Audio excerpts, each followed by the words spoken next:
Hello there, and welcome to me, Timmy PTG, reading a short story that I've written in the spirit of Halloween. It is called, if I can flip to the page, it is called Dr. Pantlesstein, and I'm just going to jump right into it. I hope you enjoy it. Here we go. It was an unprecedentedly frigid October night. Down in the suburbs, jovial jeers poured up to the smog layer that gathered and clustered below the base of my large 8-story tower, from which I watched and thought. Months and months I thought, and whilst I thought, I watched twice, as 2 eyes were perfect for such a task as watching. I'd been a doctor once, but no longer, it seems. They tell me wearing pants is neither a mental disorder nor illness, nor a conspiracy in which the pants are trying to consume the legs of their owner. I'd been a doctor once. Now I'm stripped of my degrees and license to practice, and they threw me from them, up the hill away from the smog. They left me with my fortune, and nowhere to buy an estate. Beyond me lay a barren maze void of trees, though abundance in chicken. I built where I stood, spiraling up to the sky on blocks of gold and emerald and cloth. 5 months it took me, building forever upward.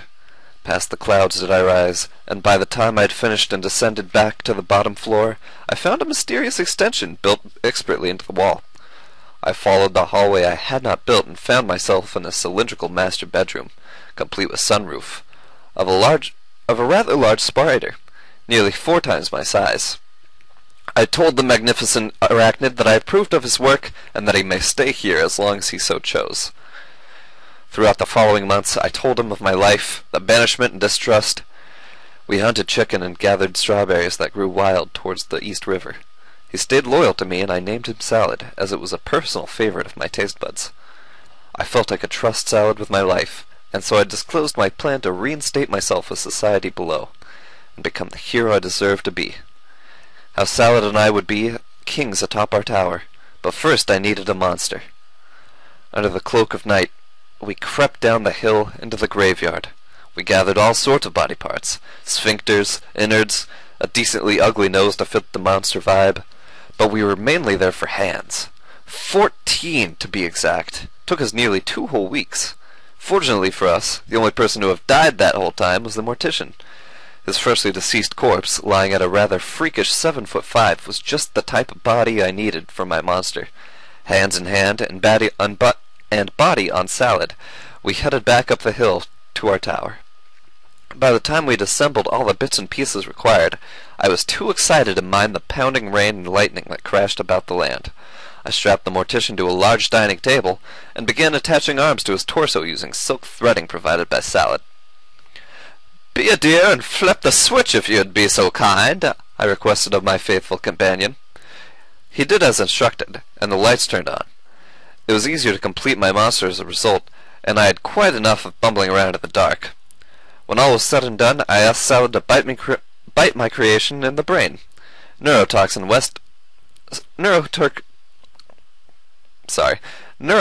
works best when it's fresh and punctual.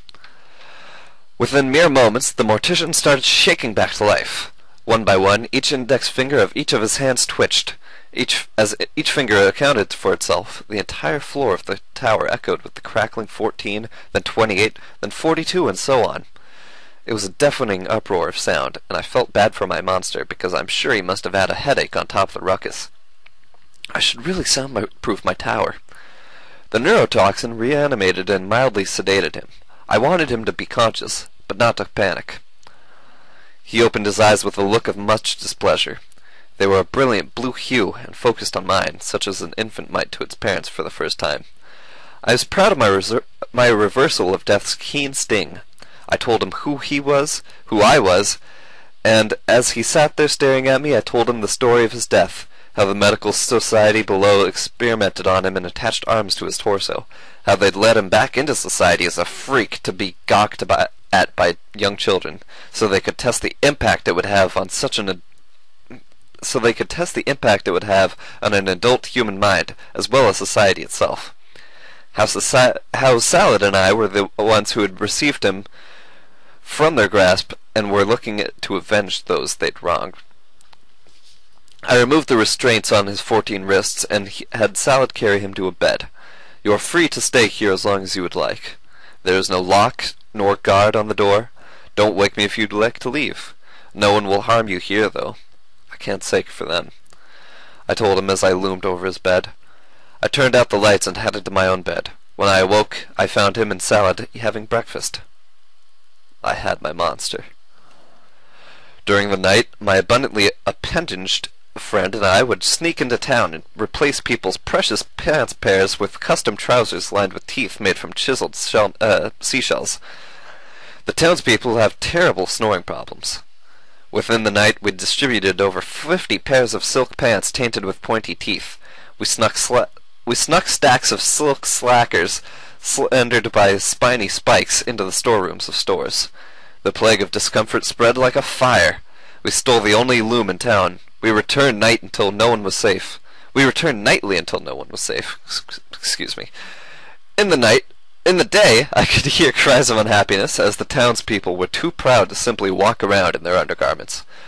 "What's all the hubbub down there?" I bellowed from atop my tower. "The pants are eating our legs," was the reply I received. I climbed down my tower in a hill and wandered into town to meet with the highest authority.